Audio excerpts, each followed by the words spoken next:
We've got more reveals from The Last Jedi than you can shake a stick at. It's a good one, Dad. Really killing it.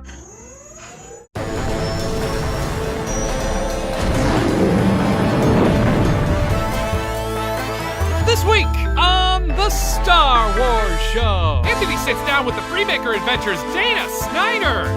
Another exciting episode of Salvagers of the Lost Ark, and much, much more. Now, from the Lucasfilm headquarters, it's the Star Wars Show. Hi, I'm Anthony Carboni. And I'm Andy Gutierrez, and welcome to the Star Wars Show, the only Star Wars show that is eagerly anticipating the announcement of the Gonk Droid standalone movie.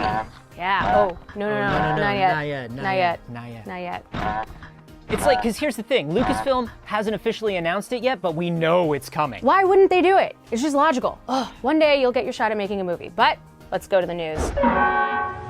Kicking things off with a couple of reveals from The Last Jedi. We have the exclusive scoop on 2 new vehicles being deployed by the First Order in the upcoming movie. First, we have the ATM-6 Walker, which stands for All Terrain Megacalibur Six Walker. Why 6, you ask? Well, because it has a Megacalibur 6 laser cannon on its back. Think of it as a mobile heavy artillery walker that's way bigger than a standard AT-AT. And while an AT-AT might move like an elephant, the ATM-6 has a more simian-like gait, which helps it stabilize the cannon. Next up is the First Order Dreadnought. The Dreadnought is a mandatory 4-class warship and has 2 enormous orbital autocannons, which can be used for larger scale bombardments. It measures 7,669.72 meters in length, or 25,162.8 feet for those of you who never learned the metric system. The First Order Dreadnought also has 24-point defense anti-aircraft cannons on its dorsal surface, meaning it can scare the bejesus out of anyone. I added that last fact myself, and it is now therefore canon. It's not canon. It is canon. Hey, commenters, how do you say AT-AT? Let us know down below. Be civil about it, like everyone is. Gamescom is underway in Germany this week, and EA showed off a brand new Starfighter gameplay trailer for Battlefront 2. During the clip, we're given closer looks at the locations, ships, and characters, including the Resurgent Star Destroyer, the Imperial Shipyard Fondor, and the Lucre Hulk battleship, and handsome cover boy Poe Dameron. That's right, our perfect, beautiful space boy is there, as well as Vader, Darth Maul, and Yoda! Yoda is a fighter pilot in Battlefront 2. I repeat, you get to be Yoda as a fighter pilot in Battlefront 2. Get to live out your Yoda dreams. Oh, it's so exciting. I cannot wait to do that when Battlefront 2 is released November 17th.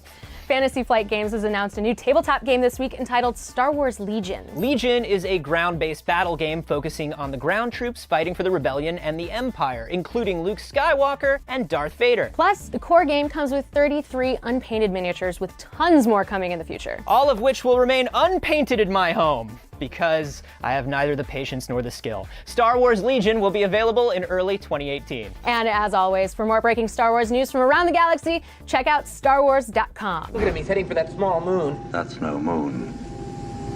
I've got Dana Snyder in the studio here with me. Graballa the Hutt That's right. on Lego Star Wars The Freemaker Adventures. Everyone's favorite cousin. I just love the idea of Jabba's put upon cousin, and you do such an amazing job with him. I'm glad I don't have to speak Huttese. Like, I auditioned for it, but they didn't say what it was for at all. It was like top secret. They just said like, oh, it's like a Brooklyn mobster guy whose older brother is the head of the family. Then they said, oh, no, it's for Lego Star Wars, and you're Graballa the Hutt. And I was like, awesome. And then I was like, oh no, am I gonna have to do like, like, I was like, because I know there's people walking around who can actually speak that stuff, right? Yes, but you lucked out. You got to just, Yeah. you got to do because you know if somebody watched, there's some Huttese expert, like, the accent's all off. No, he's not speaking it properly. You'd be like, oh, no, I'm speaking a Southern Huttese I'm dialect. from the south of the Hutt. I'm from the south. So you didn't know what you were auditioning for. What was your reaction when you found out? Well, you know what it was like. It was amazing. It's like, wow, it's Star Wars, and it's Lego, and it's Disney. It's like the trifecta. I feel like... Why am I screaming? Who cares? Because it's exciting. Cheap microphones. No, you told me to scream. I feel like it is such a fun property to work on because, like you said, it is Star Wars, it is Disney, but the Lego stuff in particular... You put that skin on it, and then you can have super fun with it. Nothing is precious. You are also a huge Disney theme parks fan. You better believe it. You actually... I've been to every single Disney theme park. So you have to be excited for Star Wars Extremely excited. Galaxy's Edge. You can fly the Millennium Falcon and whatever that other ride is. Sounds awesome. It's gonna be unbelievable. The problem is... What's the problem? What's that open? 2019? You and I will... Well, you probably won't. You get juiced into all these things, but... It's not... I will probably ride that ride in 2027 when the line finally gets down to like a 3-hour wait. The first day, be like, what's your fast pass? You get there Monday, the day it opens, your fast pass just says like Friday. Show back up 5 days later. Perfect, great. At least it's Friday, and then you're like, oh, 2027, first Friday. Fantastic. I feel like the whole place is going to be just chock full of detail that we haven't even seen. Just droids rolling around. Yeah. Hang out in the cantina. I could probably spend a whole day just hanging in the cantina. I just don't know if anyone told you this. Okay. Out front is the whole script for the next Star Wars movie, which I read while I was waiting to come and do this. Yeah. Turns out, what's that guy's name? Snoke's. Spoiler alert, he's actually Chewbacca's dad. Huh. Shaved. That's why he has all those scars. Had no That's what idea. they look like under there. What would you say are the top 3 things that surprised you reading the script ahead of time? Through a strange accident, they have to fuse R2-D2 and C-3PO together. Okay. What else? What else did you see? There's a large crustacean group of peoples that live under that island that Luke Skywalker was on. They're like giant oysters. Okay. But there is also another giant clams. And there is a battle under the sea. That's going to be another one of the spin-off movies. And they just fight with each other. At one point, Luke Skywalker looks down and goes, "There, Rey, there's as much trouble down there as there is here. Now let's get back to forcing. It's a reverse... Pick the rock up." It's a reverse Little Mermaid situation. Yes, and then that's one mention, boom. Dana Snyder does not... he didn't read the script. Just for the record. We don't give Dana Snyder access to anything. Spoiler alert, I'm super into fan fiction. My own fan fiction. Spoiler alert, this is just Dana Snyder pitching ideas, is what this is. Someone. Watching the Star Wars show. Oh! It's a freaking Geonosian. Is this Jabba's tail? Hi, I'm Max. This is Lucas, and we are here at one of Lucasfilm's top secret storage units full of all kinds of cool stuff, including some of the actual molds they use to make props and masks. Let's take a look, Lucas.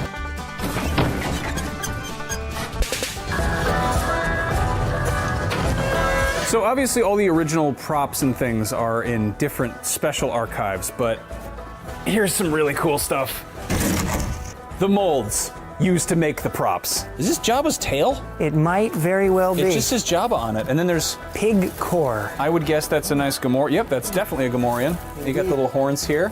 There's Yaddle. These are like it's where pieces of history. It's where the process begins. It's the seed that turns into the final character you see on screen when these molds are turned into the foam latex masks or sculpts or whatever they might be. It's still sticky. Squidhead, or Tessic as he's known canonically.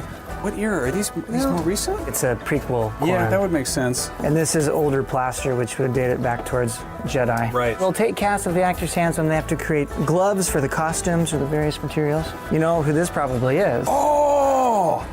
I think this is Peter Mayhew's hand. That's probably about as close as I'm gonna get. Time for some royalty. This is Ian McDiarmid's head mold sculpt.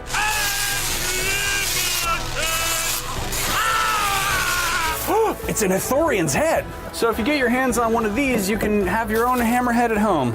All 4 throats. Whose feet are those? Jar Jar. Oh, this is the leg cast for the Jar Jar Binks costume that Ahmed Best would be wearing on set. Indeed. Yeah. If digging through weird sarcophaguses didn't feel enough like archaeology, this sure does. That was fun. We probably have weird 1970s chemicals on our hands now. Anyway, Andy and Anthony, back to you. Lucas, let's go to the doctor. All right. You know what we haven't done in a long time around here? Swept and mopped. Well, yeah, but also ask people for fan art submissions. Oh yeah, we haven't. Okay, what should we ask people for? What if we asked them to draw their favorite recurring Star Wars show characters? That is minorly narcissistic and majorly specific, I Nah, think. man, come on, we have a vast stable of lovable characters. Okay, roll call. Okay, we've got the Yoda statue, Teak, your personal favorite, Kevin, Cheese, Gonkerson Starship, Copy Machine Force Ghost, Pablo Hidalgo. The list is vast. Do you want me to continue? I am not going to call your bluff and make you continue. It sounded like you were reaching quite a bit at the end there. But yes, we would love to see your Star Wars show fan art. Send it to us using the hashtag SWSArt, and we will feature our favorites here next week. Thanks for watching, and as always, may the Force be with you. Anything Pablo and Teak, like buddy cop fan art. Right. Is... Maybe they're going on a Force Ghost hunt for the copy machine? Ooh! I say AT at. I say That's how I say at it. AT. That's another argument that people have a lot of the time. All the time. All the time. I say ALL the time.